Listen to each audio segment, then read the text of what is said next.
Hello friends, सत्यमेव जयते। जैसा कि हमने पिछले क्लास में जो स्टार्ट किया था क्वेश्चन का सीरीज, वो मैं फिर से लेके आया हूँ। जो सीटेड जुलाई में क्वेश्चन जो आएंगे वही क्वेश्चन मैं लेके आया हूँ। तो यहाँ से 100% उम्मीद रहती है जो क्वेश्चन आने की। तो आइए देखते हैं वो क्वेश्चन कौन कौन से हैं। ठीक है, आइए देखते हैं। सबसे पहले हमने लिया है इग्लू। इग्लू कहने का मतलब होता है बर्फ का घर। इग्लू कहने का मतलब क्या होगा दोस्तों?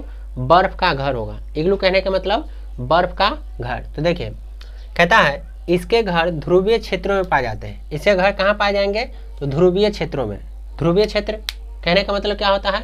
जहाँ पे बर्फ का ढेरों सारा, ठीक है, बर्फ का ढेर लगा होगा वहाँ पे। अब कहते हैं इग्लू नामक घर एस्किमो जनजाति के द्वारा बनाया जाता है। एस्किमो एक तरह का क्या होता है? जनजाति होता है।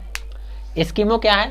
तो एस्किमो एक तरह का जनजाति होता है जिसके द्वारा इग्लू घर बनाए जाते हैं, बर्फ के घर बनाए जाते हैं, या इग्लू नामक घर बनाए जाते हैं। ठीक है, जो उत्तरी ध्रुवीय क्षेत्रों में पाई जाती है। अधिक कहाँ पाई जाती है? उत्तरी ध्रुवीय क्षेत्रों में पाई जाती है। अब कहता है बर्फ के घर की दीवारें बर्फ के टुकड़ों से बना जाता है। बर्फ के घर का जो दीवार होता है वो किसके टुकड़ों से? तो बर्फ के टुकड़ों से ही बनाया जाता है। इन घर के दीवारों को दोहरी दीवार के रूप में रखा जाता है। किसके? दोहरी दीवार के रूप में रखा जाता है। दोहरी दीवार कहने का मतलब डबल दीवार होगा। कहता है बर्फ के घरों के दरवाजे बहुत छोटे होते हैं। बर्फ के घर का जो दरवाजा होगा बहुत छोटे होते हैं, छोटे रखे जाते हैं ताकि ठंडी एवं बर्फीली हवा घर में प्रवेश न कर पाए। बर्फ का घर जो होता है, इग्लू घर, उसका दरवाजा एकदम छोटा रखा जाता है, बहुत छोटा रखा जाता है ताकि ठंडी हवाएं जो होती हैं वो घर के अंदर प्रवेश ना कर पाए। ठीक है, इसलिए बहुत छोटा बना जाता है। कमरे के अंदर गर्मी बनाए रखने के लिए फर्श पर पशुओं के खाल बिछाते हैं। बर्फ के घरों का आकार गुंबदकार होता है। बर्फ का जो घर का आकार जो होता है वो गुंबदकार होगा। और बर्फ के घर को गर्माहट देने के लिए या गर्मी बनाए रखने के लिए फर्श पर यानी कि नीचे पशु के क्या बिछाए जाते हैं? छाल बिछाए जाते हैं ताकि घर गर्म रहे, ताकि फर्श वहाँ का गर्म हो। तो ये आपका बर्फ यानी कि बर्फ के घर यानी कि इग्लू से संबंधित क्वेश्चन था, जो एक बार आइए मैं फिर से एक बार रिकॉल करवाता हूँ। इसके घर जो होता है ध्रुवीय क्षेत्रों में पाया जाता है। अब कहता है इग्लू नामक जो घर होता है वो एस्किमो जनजाति के द्वारा बनाया जाता है। किसके द्वारा? एस्किमो जनजाति के द्वारा बनाया जाता है, जो उत्तरी ध्रुवीय क्षेत्रों में पाया जाता है। कहता है बर्फ के घर की दीवारें बर्फ के टुकड़ों से ही बनाया जाता है। बर्फ का जो घर जो होता है उसके दीवार बर्फ के टुकड़ा से ही बनाया जाएगा। कहता है इनके घर का दीवार जो होता है वो दोहरी दीवार के रूप में होता है, यानी कि डबल वाल होगा, डबल दीवार होगा।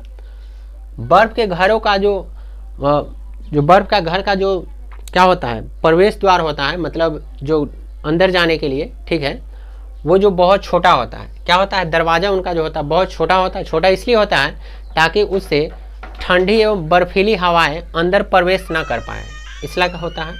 कहता है बर्फ के अंदर मतलब बर्फ के घर के अंदर गर्मी बनाए रखने के लिए पशु के छाल बिछा जाते हैं ताकि घर गर्माहट हो पाए, गर्मी दे पाए। और क्या किया जाता है?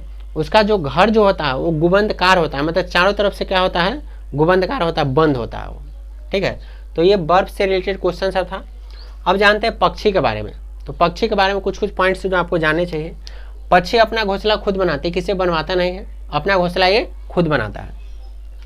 पक्षी अपना घोंसला क्या करता है? खुद बनाने का काम करता है। कहता है सभी पक्षी के घोंसले एक जैसे नहीं होते। सभी पक्षी जो होते हैं उनके घोंसले एक जैसे नहीं होते, घोंसले अलग अलग तरह के होते हैं। कोई लटकने वाला होता है तो कोई फटकने वाला होता है, कोई चिथड़ों से बनाता है, कोई तार से बनाता है, कोई फटे पुराने कपड़ों से बनाता है, अलग अलग टाइप से होता है। पक्षी अपना घोंसला सिर्फ अंडे देने के लिए बनाते हैं। जितने भी पक्षी होते हैं वे घोंसला इसलिए बनाते हैं ताकि उसमें अंडा दे पाएँ। फिर क्या कहते हैं? जब अंडे बच्चे बाहर निकल जाते हैं, अंडे से बच्चे क्या होते हैं? बाहर निकल जाते हैं और वे उड़ने लायक हो जाते हैं, तब पक्षी अपना घोंसला क्या करते हैं? छोड़ देते हैं।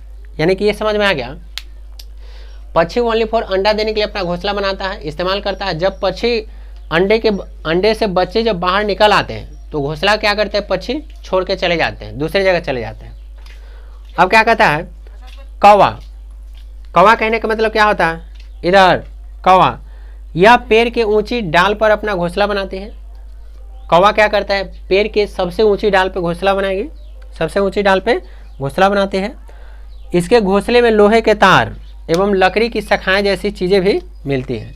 लोहा के तार एवं लकड़ी की शाखाएं जैसे चीज़ मिलेंगे किसके? कौवा के घोंसले में। तो कौवा अपना घोंसला खुद बनाती है, ठीक है। कौवा अपना घोंसला सबसे पेड़ के ऊंची डाल पे बनाने का काम करेगी, ठीक है। कौवे के घोंसले में लोहे के तार और लकड़ी की शाखाएं जैसी चीजें भी आपको मिलेंगी, उसी से वो घोंसला बनाता है। अब जानते हैं शक्कर खेरा। शक्कर खेरा एक तरह का क्या है, पक्षी होता है।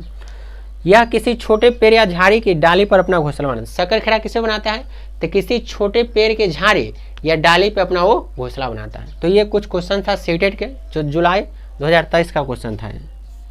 सीटेट जुलाई 2023। उम्मीद करता है आपको समझ में आया होगा। समझ में आ रहा तो चैनल को सब्सक्राइब कीजिएगा। चलिए, थैंक यू।